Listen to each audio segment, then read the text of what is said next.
Eh oui, je porte une casquette. C'est pas habituel, mais je ne suis pas allé chez le coiffeur, donc j'ai une tête de con.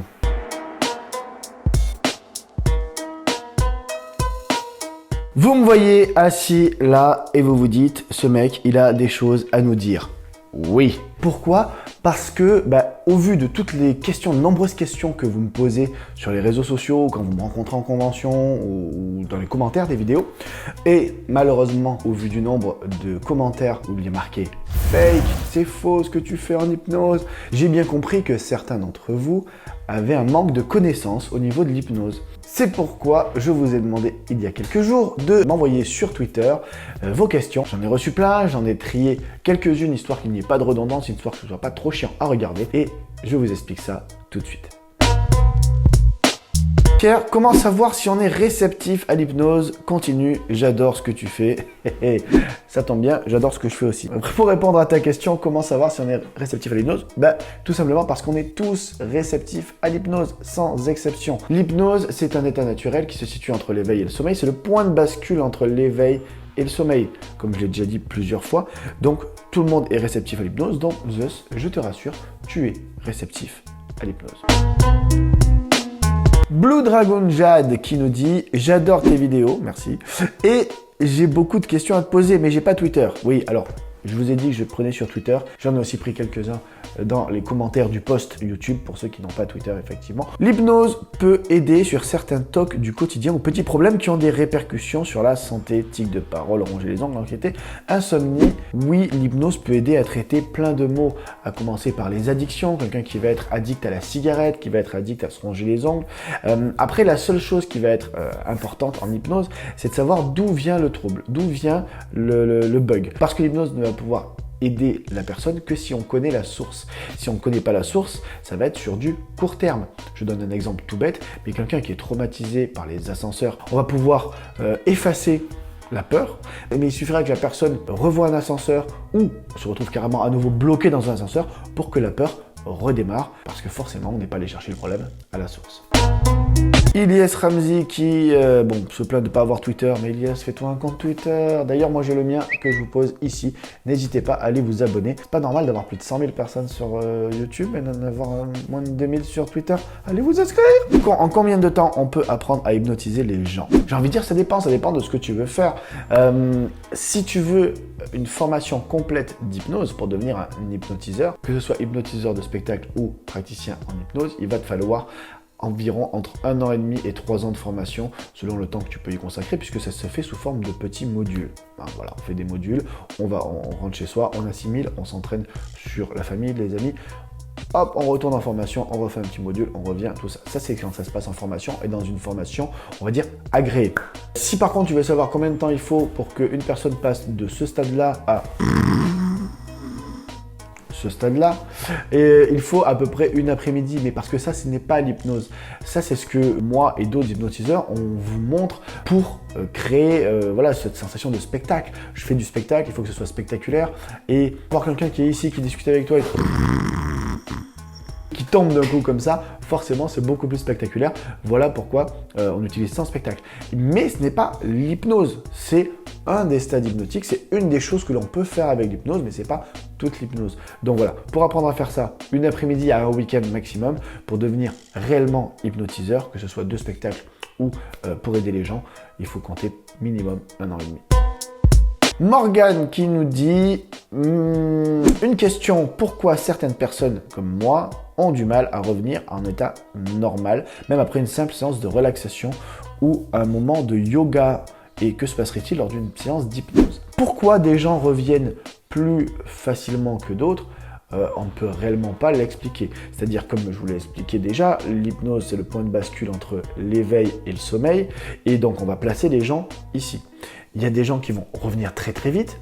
Ça m'arrivait pas plus tard qu'hier, j'endors une personne, la personne tombe, et au moment où elle s'écrase dans le fauteuil, boum, elle se réveille. Ça m'est arrivé avec Néoxy d'ailleurs, où j'ai essayé de l'endormir, il est parti très très vite, et quand il est tombé sur son fauteuil, ça lui a mis un petit choc, et il est sorti de l'état, et très très rapidement. C'est vrai qu'à contrario, j'ai déjà rencontré des gens qui mettait très longtemps à sortir de cet état de relaxation et de bien-être.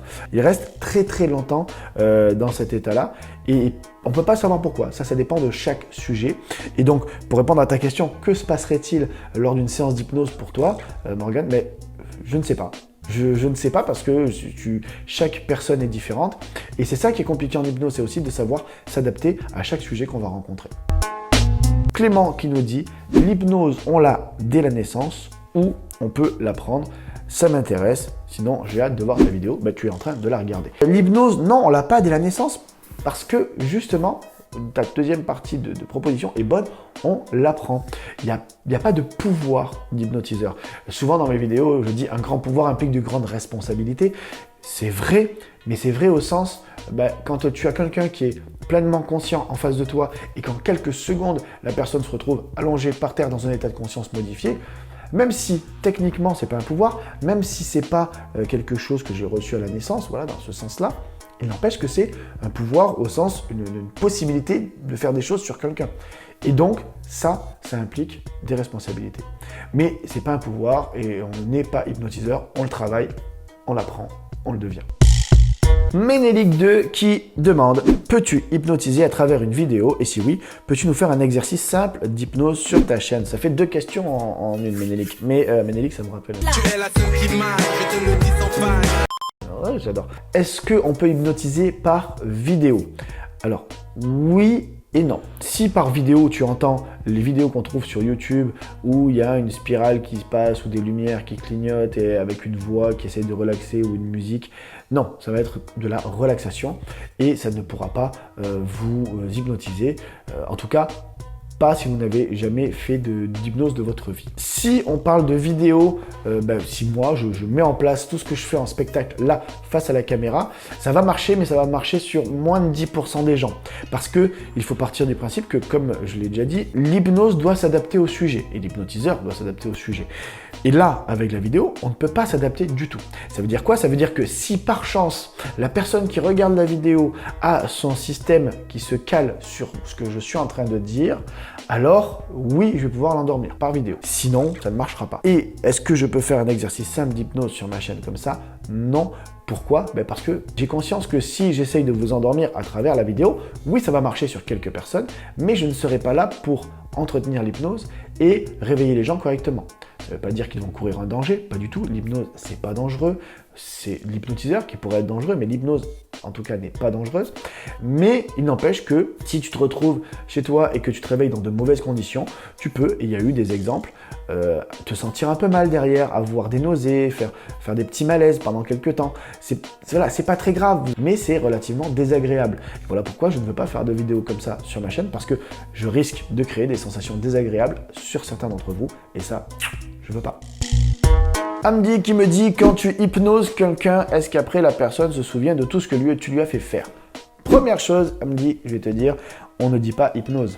Et ça, je vous le dis, vous êtes très nombreux à m'écrire hypnose. On n'hypnose pas, on hypnotise quelqu'un. Donc, je le reformule, quand tu hypnotises quelqu'un, est-ce qu'après la personne se souvient de tout ce que tu lui as fait faire? Alors, ça dépend. Tout comme les réactions des sujets peuvent être différentes sous hypnose, selon le sujet, selon l'hypnotiseur, selon les méthodes employées, tout ça, c'est un peu pareil avec les souvenirs. C'est-à-dire qu'il y a des gens qui vont se sortir d'hypnose et qui vont se rappeler de tout, dans les moindres détails. Il y a des gens qui vont se rappeler de rien. Et ça va revenir petit à petit. L'inverse d'un rêve, vous savez, quand vous vous réveillez d'un rêve, vous vous en rappelez très fort, et plus le temps passe, plus le rêve disparaît de votre esprit. Là, c'est l'inverse. C'est-à-dire, plus le temps passe, et plus les souvenirs reviennent. On peut aussi lui donner la suggestion hypnotique de se rappeler de tout ce qui s'est passé durant la séance. Allez, nouvelle question. À quand une nouvelle vidéo? Joke de papa sous hypnose, ça m'a tué de rire. Merci d'ailleurs à tous. Plus de 600 000 vues, c'est énorme. Encore merci.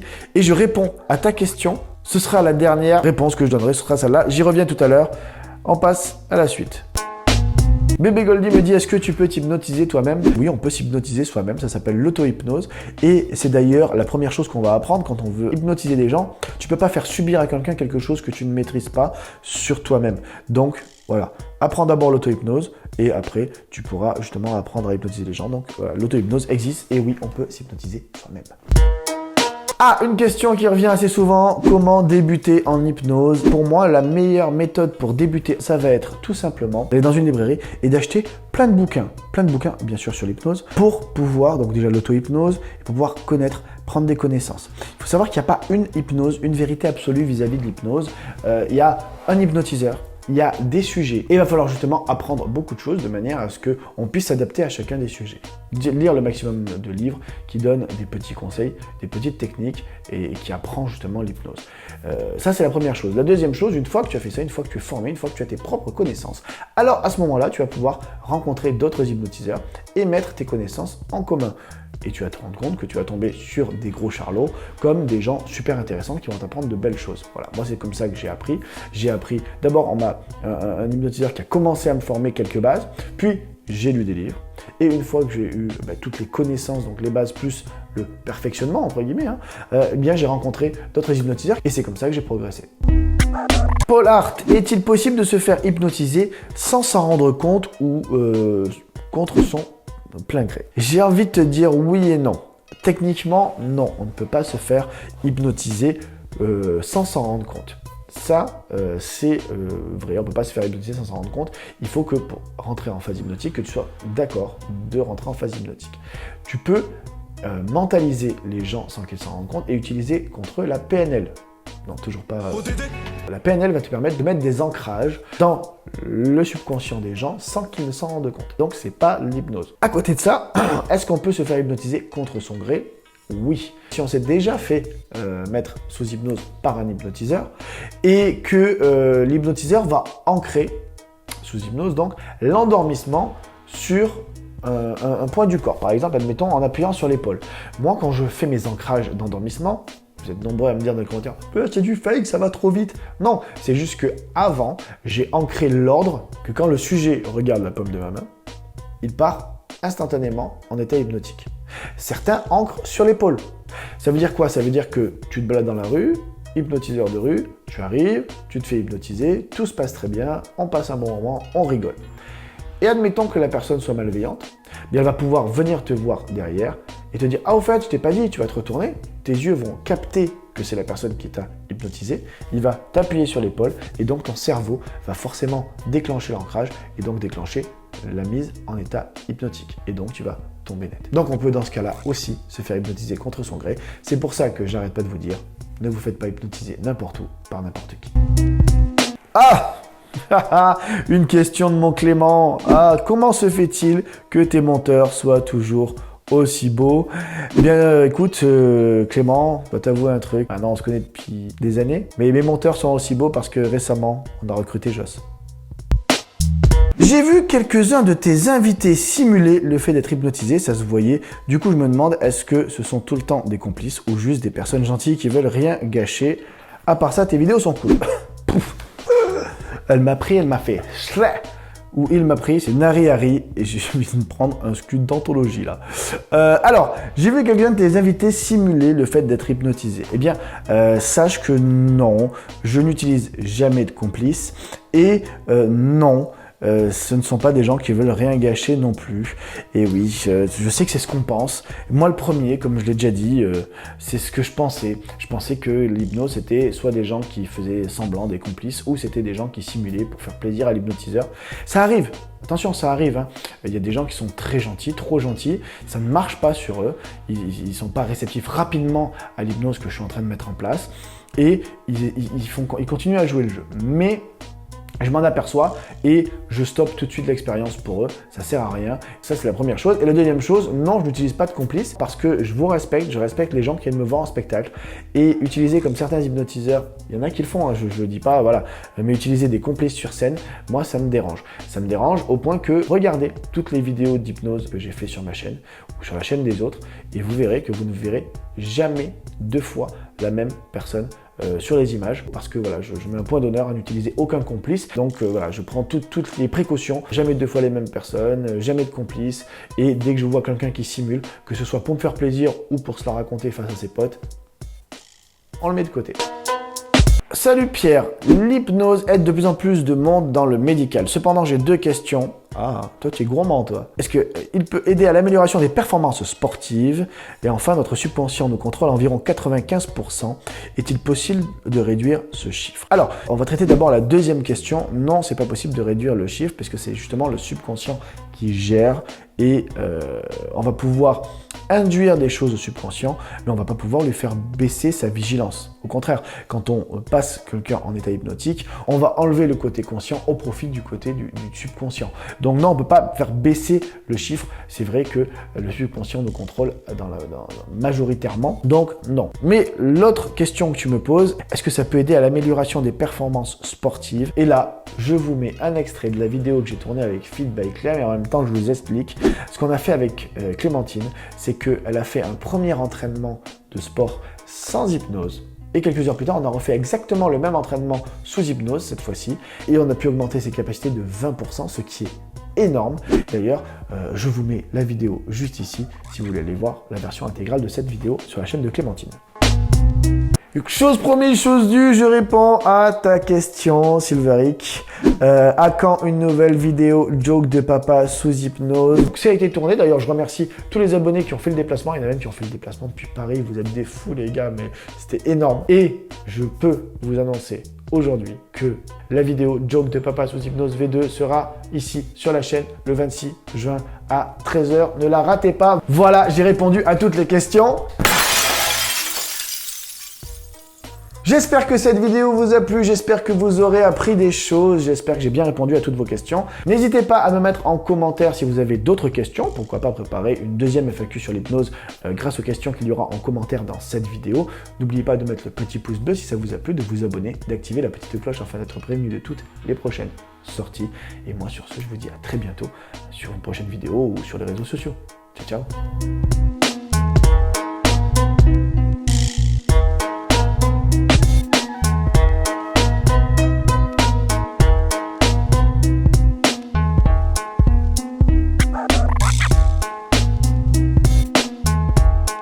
J'enlève la casquette.